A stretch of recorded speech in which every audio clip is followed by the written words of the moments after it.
Welcome to The Explainer. So today, we're actually stepping deep into the woods to talk about something incredibly important, and that's the ecological problems facing our forests. I mean, just imagine the quiet rustle of leaves, the singing birds, maybe that fresh smell of pine. It's so beautiful and peaceful, right?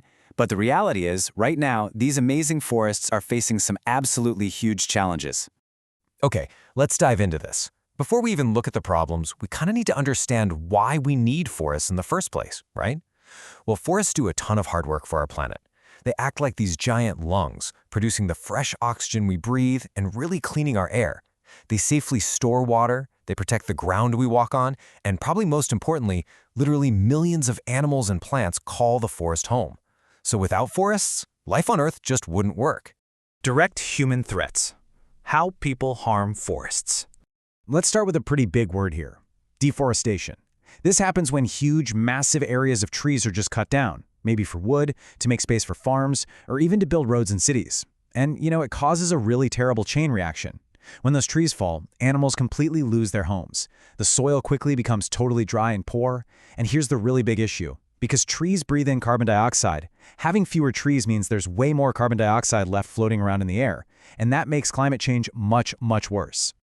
But, sometimes cutting down trees happens secretly, completely against the rules. We call this illegal logging.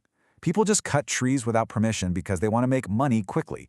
And this doesn't just destroy animal habitats. It actually deeply harms the local communities who really rely on a healthy forest to survive. It's totally against the law, and it completely throws the balance of nature way out of whack. And this brilliantly illustrates another issue: too much tourism. I mean, we all love visiting the forest, for sure, but there's a really big difference between being a good visitor and a careless one. When too many people visit all at once, they can accidentally step on and crush young plants. Dropping litter basically poisons the environment, plus really loud noises that can easily scare animals right away from their homes.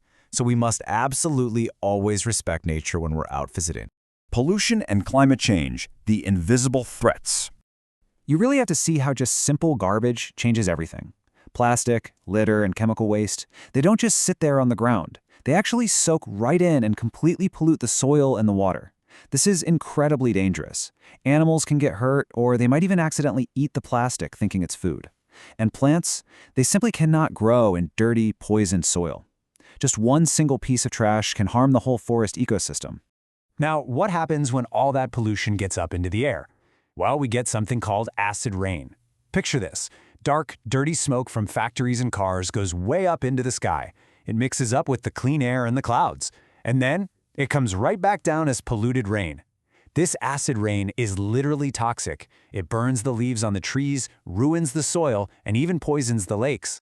And because of this bad air and that toxic rain, the trees actually become super weak. They start to grow much, much more slowly. It's actually just like how you might feel really tired and sick if you breathe in a bunch of dirty smoke. The trees just get too sick to grow properly or defend themselves. So, the crucial point is that all of this bad air leads to a massive, massive problem: climate change. The weather on Earth is just getting hotter, and this causes these terrible droughts, which basically means there's almost no rain for a really long time. And because the forest gets so dry, strong storms and wildfires happen way more often. The temperatures are changing so fast that some tree species simply cannot even survive anymore. Ecosystems in danger, nature out of balance. Okay, so one of the most frightening results of all this is forest fires. These massive, sweeping fires quickly destroy pretty much everything in their path. Trees, plants, animals, you name it. Plus, the thick smoke heavily pollutes the air for miles around. Now sure, while some fires do start naturally, like from a lightning strike, a lot of them are actually caused by careless people. And honestly, the saddest part? A fire can burn a whole forest down in just hours, but it takes many, many years for it to ever grow back. And remember those weak trees we talked about? Well, when they're weakened by bad air and droughts, they get sick so easily. Warmer winters, caused by climate change, actually help bad insects like bark beetles survive the cold when they normally wouldn't. So these hungry pests, along with fungal diseases, can just spread like wildfire from one weak tree to another, literally destroying huge parts of the forest. Then, when the trees die, we face another big issue: soil erosion. Think of tree roots kind of like giant anchors, right? They hold the dirt safely in place. Without those root anchors, heavy rain simply washes all the loose soil away. The land becomes completely dry and just totally unusable. And all that washed away dirt, it fills up the rivers, makes them super muddy, and actually causes really dangerous floods and landslides. To really understand exactly what we're losing here, we need to know a very important word: biodiversity.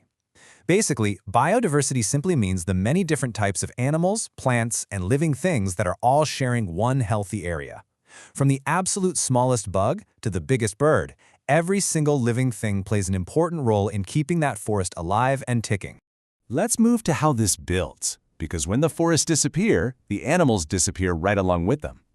The plants just vanish too, and since every single species is a key piece of this giant biodiversity puzzle, losing even just one type of insect or bird really damages that entire web of life. But hey, it is definitely not all bad news. So, what can we do? We've looked at some pretty massive challenges today, but how can we actually fix these problems together? Let's talk about some real solutions. Now, what's really interesting about this big picture is that while we see the huge ecological problems we just discussed, things like deforestation, pollution, and soil erosion, solutions actually exist right alongside those threats. We literally have the power to turn things around and protect nature. And here are some super simple steps that we can all take in our own everyday lives to help out our forests. First up, plant trees. Just get out there and plant them. Second, reduce what you use, reuse what you can, and always recycle. Third, never leave any litter behind when you go outside. And fourth, always be incredibly careful with fire when you're out in the forest. These are just easy, everyday choices we can make. And there are even more ways to help too. Always respect wildlife by giving animals their space. And keeping your volume down so you don't scare them.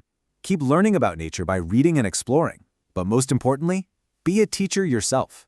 Tell your friends and your family how to protect our forests. Go ahead and share what you learned today with others. Save our forests, save our future. You see, forests aren't just here for us today. They are for all the future generations. When we take care of the trees, we're making absolutely sure that the animals, the rivers, and the air stay healthy for a very, very long time. Just remember, small actions today really do make a huge difference tomorrow. Every single tree is important, and every positive choice you make truly matters. So I want to leave you with this one question to think about. What will your first action be to help save our forests?